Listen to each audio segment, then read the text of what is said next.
Hi there, I'm Ngọc Duy, and this is your daily update from VietnamPlus News, where we bring you the stories that matter the most.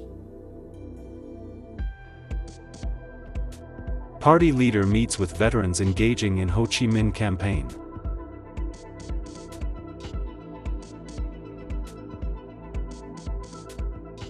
Prime Minister spouse meets ASEAN Women's Group of Hanoi.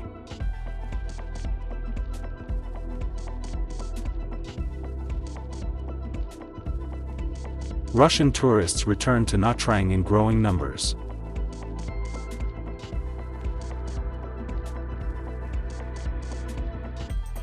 Three destinations help Vietnam surpass Singapore to become Southeast Asia's fastest-growing tourism star.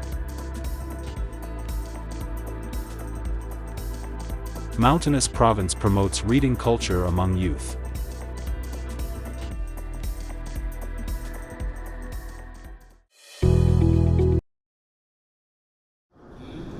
Party General Secretary To Lam, Secretary of the Central Military Commission, held a meeting in Ho Chi Minh City on April 21st with a delegation of heroes and veterans from various forces who directly took part in the Ho Chi Minh Campaign in 1975.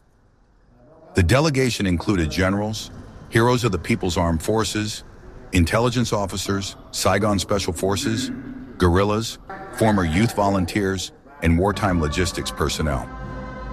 Extending his regards and best wishes to all the delegates present, the party chief emphasized that the April 30th, 1975 victory was not only a triumph of unwavering determination and the great solidarity of the Vietnamese people under the party's leadership, but also a symbol of aspiration for national independence, freedom, and peace. This success was built on the immense sacrifice of millions of soldiers and civilians across the nation, he said, stressing that today and future generations must always treasure and honor the contributions of those who fought and fell for the country's reunification.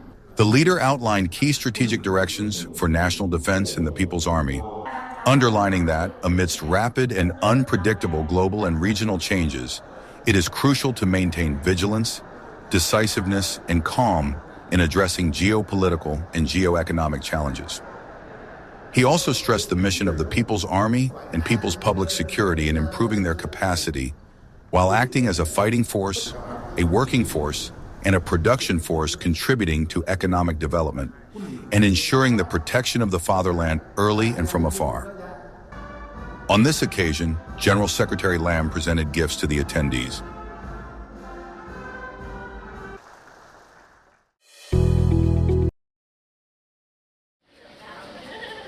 The spouse of Prime Minister Pham Minh Chinh, Lê Thị Bích Tran, on April 21st, held a meeting with the ASEAN Community Women's Circle of Hanoi, AWCH, at the Do Temple Historical Relic Site in the northern province of Bac Ninh.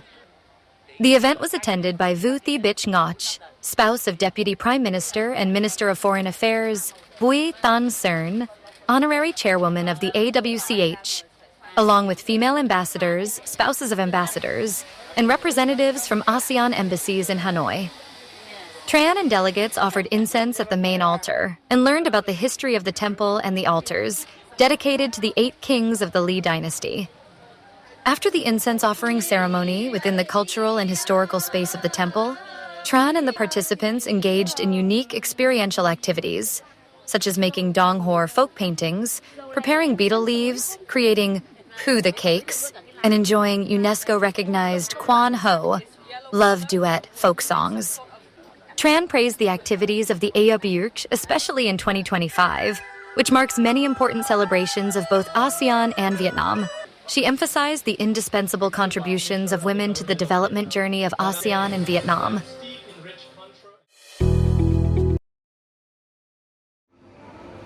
Russian tourist arrivals in Kan Hoa province are showing strong signs of recovery, with more than 49,000 visitors recorded in the first 3 months of 2025, reflecting a notable increase compared to recent years. Preliminary surveys indicate that Russian tourists tend to stay in Nha Trang for 10 to 12 days, with some extending their holidays to a month at 3 to 5-star hotels and resorts. In mid-March, charter flights from 11 Russian cities to Cam Ranh Airport resumed, including routes from Moscow, Vladivostok, Barnaul, and Irkutsk.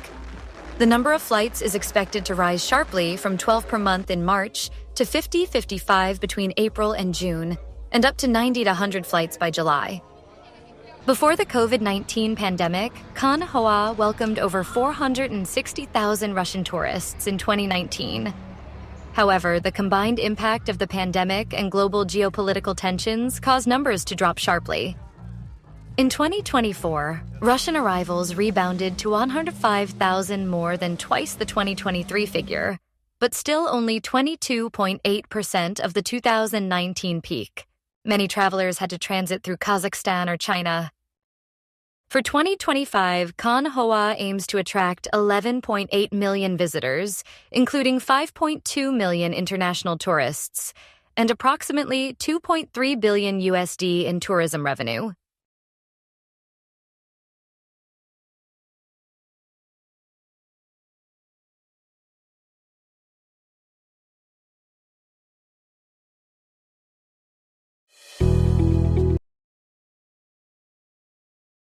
In 2024, Vietnam surpassed Singapore to become the third most visited country in the region, welcoming 17.5 million international arrivals, just behind Malaysia with 25 million and Thailand with 35 million. Contributing to these impressive results are Phu Quoc, Ha Long, and Da Nang, three destinations that have stood out for their remarkable growth in international arrivals. With the fastest tourism rebound in Southeast Asia, three top destinations drawing international visitors, and a rising portfolio of high-end experiences, Vietnam is no longer a hidden gem. It is now reshaping the region's tourism map as a dynamic hub for luxury, discovery, and relaxation. Phu Quoc alone welcomed nearly 2.1 million foreign tourists in the first month of the year, reflecting a nearly 37% increase year-on-year. Meanwhile, Da Nang saw its international arrivals in the first quarter rise by 42.1% compared to the same period in 2024.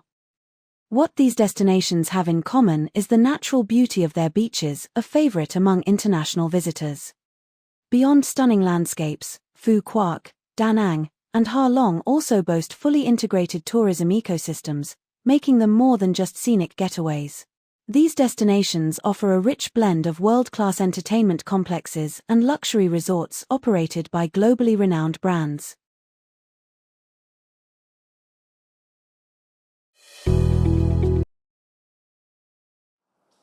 At the Dien Bien College of Economics and Technology, the library houses nearly 28,000 books, including textbooks, reference materials, literature, newspapers, and magazines, all arranged in an organized manner.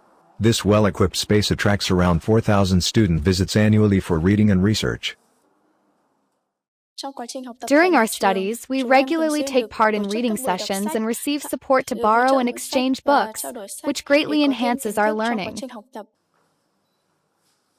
To instill regular reading habits, the Dien Bien College of Education has developed a library of nearly 9,000 titles, offering diverse and rich learning resources. These materials help students pursue independent learning more effectively. Fostering a reading culture in schools is vital. It aligns with our efforts to innovate teaching and improve education quality. We've redesigned our training programs to reduce theory hours and increase self-study time. Reading and independent research are essential to this model. In line with the motto "Books come to readers," mobile library vehicles regularly visit remote villages and schools, giving students access to age-appropriate and engaging books. Reading plays a vital role in life. It expands our knowledge, opens opportunities to learn from others, relieves stress, and enhances logic, creativity, and cultural understanding.